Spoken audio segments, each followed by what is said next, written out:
Hello friends, कैसे हैं आप सब। आज से हम शुरू करने वाले हैं ऑर्गेनिक केमिस्ट्री। तो ऑर्गेनिक केमिस्ट्री के जो बेसिक्स कंसेप्ट हैं, ठीक है, वो उसकी हम एक प्लेलिस्ट अपलोड करेंगे यूट्यूब पर। और उसमें क्या होगा, जैसे हमारे पास अलग अलग सेम में क्या है, ऑर्गेनिक केमिस्ट्री है, ठीक है। तो और उस ऑर्गेनिक केमिस्ट्री जब आप करोगे तो जो ये प्लेलिस्ट है उसमें ये आपको बहुत ज़्यादा हेल्प करेगी, ठीक है। इसमें क्या होगा, जितने भी ऑर्गेनिक केमिस्ट्री की बेसिक्स हैं, ठीक है, कहाँ पे कौन सा नेचर है बॉन्ड का, ठीक है, जैसे उसकी मेथड ऑफ प्रिपरेशंस क्या होते हैं। तो हम बेसिक केमिस्ट्री में आपको थोड़ी सी मीन्स उसमें ये होगा कि आप जब एडवांस लेवल की ऑर्गेनिक केमिस्ट्री करोगे तो आपको जब बेसिक्स पता हो गए उसके तो आपको ऑटोमेटिकली ईजिली समझ आएगी, ठीक है। तो यही इसका है मेन मोटिव। तो इसमें हम शुरू करने वाले हैं हेलो अल्केन्स हेलो अरेन्स से, ठीक है। तो ये बहुत ही सिंपल सा ऑर्गेनिक केमिस्ट्री का टॉपिक है और बहुत ही बेसिक सा है, ठीक है। ये तो हर किसी को पता होना चाहिए, ठीक है। तो इसमें क्या है, सबसे पहले हम बात करेंगे इंट्रो की, ठीक है। ये हमारा कंटेंट रहेगा, ठीक है। जैसे फर्स्ट हमारा इंट्रो हो गया, उसकी क्लासिफिकेशन क्या है हेलो अल्केन्स की, ठीक है। उसके नॉमेनक्लेचर कैसे करना है, ठीक है। ये बहुत ही आपको जब ऑर्गेनिक केमिस्ट्री स्टार्ट करोगे ना तो ये सब कुछ बहुत बेसिक होगा उसके अंदर, ठीक है। और उसके बाद जब आप एडवांस लेवल की ऑर्गेनिक केमिस्ट्री आप जब डिफरेंट डिफरेंट पढ़ोगे, डिफरेंट डिफरेंट सेम में आपके पास ऑर्गेनिक केमिस्ट्री आएगी तो उसमें आपको बहुत ज़्यादा हेल्प करेगी, ठीक है। जैसे उसके बाद है मेथड ऑफ प्रिपरेशन है अल्केन्स, उसके बाद नेक्स्ट केमिकल एंड उसकी फिजिकल प्रॉपर्टीज़ क्या होती हैं। देन उसके बाद हेलोअरेन्स के बारे में डिस्कस करने वाले हैं। Classification, nomenclature, method of preparation and as the same जो है फिजिकल एंड केमिकल प्रॉपर्टीज़ क्या होंगी। तो फर्स्ट हम बात करते हैं कि जो इंट्रो है हमारा, इंट्रोडक्शन ऑफ हेलो अल्केन्स। तो जो इंट्रोडक्शन में क्या है, देखो यहाँ पे हेलो अल्केन्स है। फर्स्ट ऑफ ऑल हमें समझना है कि हेलो मीन्स और अल्केन्स मीन्स होता क्या है। तो आप अगर हेलो अल्केन्स को देखो तो हेलो अल्केन्स क्या होता है, देखो हेलो मीन्स हेलोजन्स, क्या होते हैं हेलोजन। तो जितने भी हेलोजन है, यानी अगर आपने पीरियोडिक टेबल देखा हो तो इसमें जो हमारा 17 ग्रुप होता है, 17 ग्रुप, ठीक है। उस 17 ग्रुप की जितने भी जैसे हमारे पास 17 ग्रुप में कौन कौन से होते हैं, फ्लोरो क्लोरो ब्रोमो आइडो, ठीक है। तो ये क्या होते हैं, 17 ग्रुप के एलिमेंट्स है हमारे पास। तो इसमें क्या होगा, देखो जो 17 ग्रुप के जो एलिमेंट है वो उनको ही बोलते हैं हेलोजन, ठीक है। अब एल्केन्स के साथ जुड़ा हुआ है, ठीक है, एल्केन्स के साथ जुड़ गया तो क्या क्या बन गया, हेलो एल्केन्स। जैसे इसकी डेफिनेशन क्या है, डेफिनेशन में क्या है, organo halogens compound in which the halogen, इन जो 17 ग्रुप की जो हेलोजन है वो प्रेजेंट होते हैं। तो एग्जाम्पल जैसे हमारे पास ये है आर एक्स, देखो जो आर होता है उसमें हम जितनी भी लंबी कार्बन चेन ले सकते हैं, ठीक है। आप एक कार्बन लो, दो कार्बन लो, तीन कार्बन लो, ठीक है, आपकी वो मर्जी है, ठीक है। तो आर इस चीज़ को रिप्रेजेंट करता है। उसके बाद जो एक्स है, एक्स को हम रिप्रेजेंट करते हैं जो हेलोजन हम ऐड कर रहे हैं, ठीक है। तो वो एक्स से रिप्रेजेंट करेंगे। अब उस एक्स की जगह पे आप जैसे 17 ग्रुप की जो जितने भी हमारे क्या है एलिमेंट्स है आप वहाँ पे पुट कर सकते हो, ठीक है। फॉर एग्जांपल फ्लोर, यहाँ पे एक्स की जगह पे फ्लोरो भी लगा सकते हो, क्लोरो ब्रोमो आइडो, जो भी जिस तरह की आपकी रिएक्शन होगी आपको वहाँ पे पुट करना है, ठीक है। तो नेक्स्ट अगर हम इसकी फॉर्मूला की बात करें, देखो यहाँ पे एक इंपॉर्टेंट चीज़ है, ये आर कैसे बनता है, ठीक है। जैसे अगर हम सिंपल, हमारे पास CH4 है, ठीक है। तो ये क्या हमारे पास मीथेन है, इसको क्या बोलते हैं, मीथेन। तो मीथेन का अगर मैं फॉर्मूला देखूँ ऐसे, अगर देखो यहाँ पे कार्बन कितने हैं, एक, हाइड्रोजन कितना है, एक। अगर मैं कार्बन की जगह पे अगर मैं 1 पुट करती हूँ और हाइड्रोजन की जगह पे अगर मैं वहाँ पे 1 पुट करती हूँ एन पे, ठीक है। तो ये मिलकर क्या बनेगा, सेम यही फॉर्मूला आएगा, ठीक है। तो यहाँ पे कार्बन भी एक है और हाइड्रोजन जब हमने यहाँ पे एक लगाया तो 2 और 2 प्लस क्या हो गया, हमारे पास 4 हो गया, ठीक है। तो ये बेसिक फॉर्मूला किसका है, मीथेन का। तो अगर मैं आर की बात करूँ, जैसे अगर मैं यहाँ से सपोज एक हाइड्रोजन हटा दूँ, यहाँ 3 हाइड्रोजन लगा दूँ, तो हमारे पास यहाँ पे कोई ग्रुप लगा सकते हैं। जैसे एक्स की जगह पे आप कुछ भी लगा सकते हो, ठीक है। तो यहाँ पे आप कोई भी ग्रुप ऐड कर सकते हो। तो नेक्स्ट जैसे यहाँ पे हमने क्या किया, यहाँ से जैसे 2 थे, ये हाइड्रोजन को रिप्रेजेंट कर रहा है, ये भी जैसे, ठीक है, यहाँ पे हाइड्रोजन के नंबर को रिप्रेजेंट कर रहा है। उसके बाद देखो अगर मैं नीचे वाले पे आती हूँ, अगर नीचे वाले में क्या है, यहाँ पे हमने 2 की जगह 1 लगाया, ठीक है। इट मीन्स क्या हुआ कि जो यहाँ पे इसकी जगह पे हम क्या ऐड कर सकते हैं, एक्स, यानी हम एक हेलोजन ऐड कर सकते हैं यहाँ पे। जब हम हेलोजन ऐड करेंगे तो ये ग्रुप क्या बन गया फिर, आर, और ये एक्स से जुड़ा है, ठीक है। तो इस चीज़ को मैं कह रही हूँ, जो ये चीज़ है इस फॉर्मूला को हम आर भी लिख सकते हैं।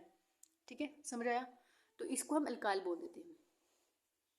ठीक है, तो जो आर है उसका फॉर्मूला क्या है, ये क्या हो गया उसका, देखो यहाँ पे ये क्या हो गया इसका फॉर्मूला, ये फॉर्मूला क्या है, आर का फॉर्मूला है, और यहाँ पे हमने एक्स जोड़ दिया तो ये एक्स आ गया। ठीक है, नेक्स्ट हम बात करते हैं क्लासिफिकेशन की। तो इंट्रो हमारा पूरा हो गया, तो नेक्स्ट हमारा है क्लासिफिकेशन। देखो हेलो एल्केन्स को दो टाइप्स में यानी टू पार्ट्स में इसको डिवाइड किया है। फर्स्ट है on the basis of number of halogen atom, जितने हेलोजन एटम है उसके अंदर उसकी बेसिस पे उसको क्लासिफाई किया गया है।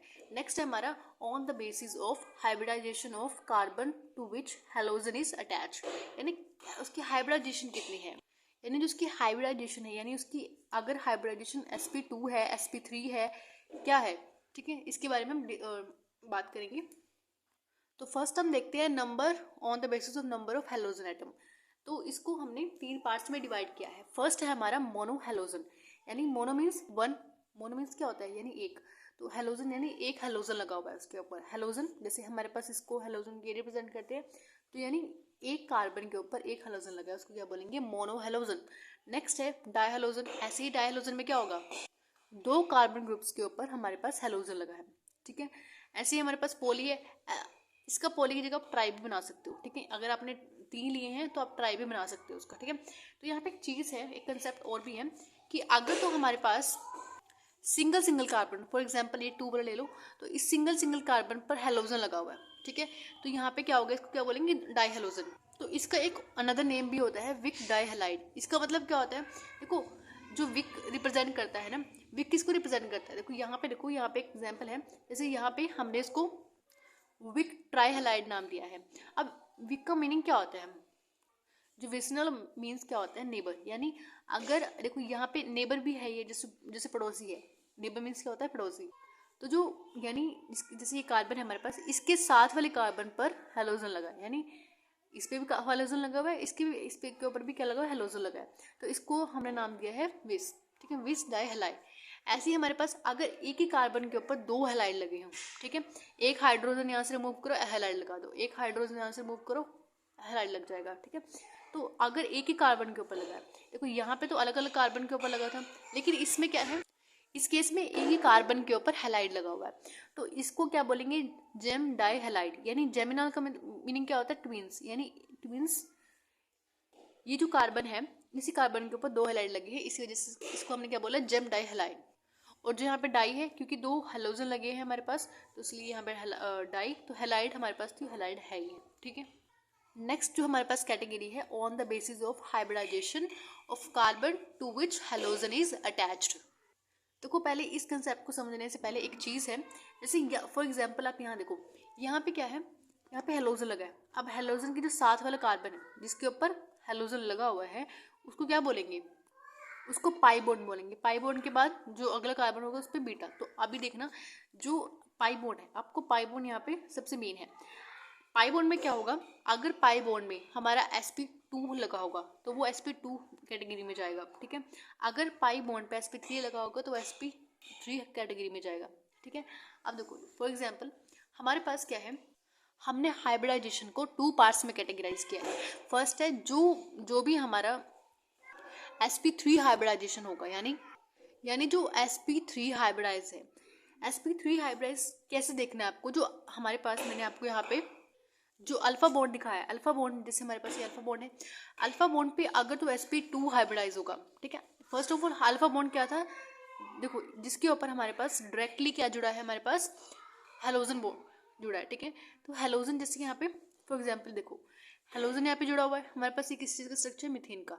तो हेलोजन के पास जो कार्बन है, ठीक है, जिसका आपसे जुड़ा है, तो उसके देखो हमारे पास हमें sp3 हाइब्रिडाइजेशन सिंपल मैं आपको बता देती हूँ कैसे देखनी होती है। जैसे कार्बन है, अगर कार्बन के ऊपर कोई, जैसे हम पे हाइड्रोजन लगे हैं, तो देखो एस किसको रिप्रेजेंट कर रहे हैं, इसको सी को, यानी कार्बन को। ठीक है, जो पी है p3, यानी इसके पास ये ऐसे जुड़े हुए हैं, हाइड्रोजन 3 है, तो sp3 कैटेगराइज होगी। तो ऐसे ही इसको हम किस में रखेंगे, sp3 कैटेगरी में। तो ऐसे ही दूसरे वाले जो अगर हम देखें तो वो है sp2 में क्या है, देखो यहाँ पे अगर आप देखो जो कंपाउंड कंटेनिंग sp2 यानी कार्बन और अल्फा बॉन्ड के बीच में, तो उसको किस कैटेगरी में रखेंगे, sp2 में। अब देखो जो sp3 हमारे पास है उसको भी फर्दर 3 कैटेगरी में डिवाइड किया गया है। जो पहला हमारे पास एल्काइल हैलाइड, नेक्स्ट है हमारे पास एलाइलिक हैलाइड, ठीक है। नेक्स्ट है उसके बाद जो हमारे पास है बेंजाइलिक हैलाइड। देखो अल्काइल हैलाइड जो हमारे पास होते हैं उसमें क्या होता है, देखो अल्काइल हैलाइड में हमारे पास चेन होती है, ठीक है। चेन फॉर्म में हमारे पास जो भी होता है वो चेन फॉर्म में होता है। जैसे फॉर एग्जांपल यहाँ पे क्या है, ये कार्बन है, अगर ये हैलाइड है, हैलाइड और कार्बन के बीच में ही देखना है। अगर कार्बन के पास हैलाइड है और उसके पास जो दूसरे वाले बॉन्ड है वो कार्बन और हाइड्रोजन से जुड़े हुए हैं, तो उसको sp3 हाइब्रिडाइज कहेंगे, ठीक है। ऐसे इस केस में क्या होगा, देखो जो हमारे पास एलाइलिक हैलाइड होते हैं इसमें हमारे पास जो जैसे बॉन्ड है, फॉर एग्जांपल मैं आपको यहाँ बता देती हूँ, ठीक है। तो इस केस में क्या होगा, देखो ये हमारे पास ये रिंग है, ठीक है। यहाँ पे कार्बन है, यहाँ पे कार्बन सारे, ठीक है। और यहाँ पे क्या हमारे पास ये इससे हेलोजन जुड़ा हुआ है। अगर तो इस रिंग की कार्बन से डायरेक्ट हमारे पास हेलोजन जुड़ा हुआ है, ठीक है। देखो यहाँ पे इसका एग्जाम्पल है सिर्फ, ठीक है। तो जो अब देखो इसमें कौन सा होगा, अल्फा बॉन्ड क्या होगा इसमें, अल्फा बॉन्ड तो हमारे पास यही कार्बन है, तो इस अल्फा बॉन्ड में क्या हो रहे हैं, sp3 बन रहा है, ठीक है। तो इसको हम sp3 कैटेगरी में रखेंगे, ठीक है। अगर हम नेक्स्ट देखें बीटा वाला, इसके बाद तो बीटा यही होगा, तो बीटा में क्या है हमारे पास, बीटा में हमारे पास यहाँ पे sp2 बन रही है। देखो यहाँ पे 1 2, ये तो बॉन्ड हमें देखना ही नहीं है ना, ठीक है। हमारे पास ये कितने उसमें है आगे 1 2, और यहाँ पे एक हाइड्रोजन भी होगा, सॉरी यहाँ पे जो हमारे पास बॉन्ड है, ठीक है, इसको हम कंसीडर नहीं करेंगे, एक्चुअली इसको ही कंसीडर करेंगे, ठीक है। तो ये क्या बनेगा हमारे पास sp2, ठीक है। तो देखो हमारे पास अगर मैं अल्काइल और बेंजाइल में डिफरेंशिएशन देखें तो इसमें क्या होता है, इस केस में अगर बेंजीन रिंग पूरी बन के उसके बाद जो बाहर जो कार्बन है उसके बाद हम नेक्स्ट कार्बन लगाए, ठीक है। देखो यहाँ पे तो उसके हमने डायरेक्ट कार्बन से जोड़ दिया था, लेकिन अगर हम एक और कार्बन के साथ हेलोजन को जोड़े, जैसे इस केस में है, इस केस में क्या हुआ, देखो हमने एक और कार्बन से हेलोजन को जोड़ा हुआ है, ठीक है। तो इसके लिए इस हेलोजन के लिए अल्फा बॉन्ड क्या बनेगा, यही कार्बन बनेगा। तो इस कार्बन में क्या हो रही है, sp3 हाइब्रिडाइजेशन हो रही है, लेकिन इस बीटा में क्या हो रही है, sp2 हाइब्रिडाइजेशन हो रही है, ठीक है। तो यही हमारा डिफरेंस है इन दोनों में, ठीक है। तो अब हम इन्हीं क्लासिफिकेशन को डिटेल में डिस्कशन करेंगे, ठीक है। जैसे अल्काइल और एलाइलिक बेंजाइलिक, इसको हम पूरी डिटेल में आगे डिस्कस करेंगे, ठीक है। तो देखो जो हमारे पास एलाइलिक हैलाइड था, सॉरी अल्काइल हैलाइड, ठीक है। अल्काइल हैलाइड में क्या होता है, इसमें हम इसको कैटेगराइज कैसे करते हैं, first of all primary secondary tertiary, आपने सुना भी होगा, ठीक है। जो हमारे पास अल्फा बॉन्ड होता है, ठीक है, इसके तो उसके लिए अल्फा बॉन्ड तो यही है, उसके बाद जो नेक्स्ट वाला होगा वो क्या होगा, बीटा होगा। तो इसमें अगर जितने हमारे पास कार्बन जुड़े होंगे, देखो हम आपको क्या मानते हैं, कार्बन, आप नंबर ऑफ कार्बन से आप लिख सकते हो, तो यहाँ पे भी कार्बन, अगर कार्बन एक जुड़ा है तो वो प्राइमरी में आएगा, ठीक है। अगर ऐसे कार्बन 2 जुड़े हैं, ठीक है, कार्बन अगर 2 जुड़े होंगे पाई बॉन्ड से तो वो सेकेंडरी में जाएगा, ऐसे अगर 3 जुड़े हैं तो टर्शरी में जाएगा। तो बहुत सिंपल सा है। नेक्स्ट है हमारे पास एलाइलिक हैलाइड। एलाइलिक हैलाइड में क्या होता है, एलाइलिक हैलाइड में तो वही केस है, देखो इसमें जो हमारे पास रिंग थी उससे डायरेक्ट जुड़ा है हमारे पास हेलोजन, ठीक है। तो halogen atom is bonded to sp2 hybridize carbon next to the carbon carbon bond, ठीक है। यानी अगर हमारे पास, इस डेफिनेशन का मीनिंग क्या है, अगर हमारे पास यहाँ पे कार्बन है तो उससे अगले वाला जो कार्बन है वो हमारा क्या होना चाहिए, बीटा में sp2 हाइब्रिडाइज होना चाहिए, ठीक है। या आप कह सकते हो अगले जो हमारे कार्बन है उसके बीच में डबल बॉन्ड होना चाहिए। जैसे इस केस में देखो यहाँ पे क्या है हमारे पास, ये हेलोजन जुड़ा हुआ है, हेलोजन का जो अगले वाला कार्बन है उसका क्या होगा, अल्फा बॉन्ड होगा, ठीक है। अल्फा के बाद हमारे पास जो नेक्स्ट उससे पीछे वाला होता है बीटा होता है। तो बीटा जो इसने क्या बोला नेक्स्ट, यानी जो हमारे पास sp3 हाइब्रिडाइज कार्बन है, ये sp3 हाइब्रिडाइज कार्बन, उससे नेक्स्ट वाला कार्बन कार्बन डबल बॉन्ड होना चाहिए, उससे नेक्स्ट वाला कार्बन कार्बन डबल बॉन्ड होना चाहिए। तो यही इसमें है, ठीक है।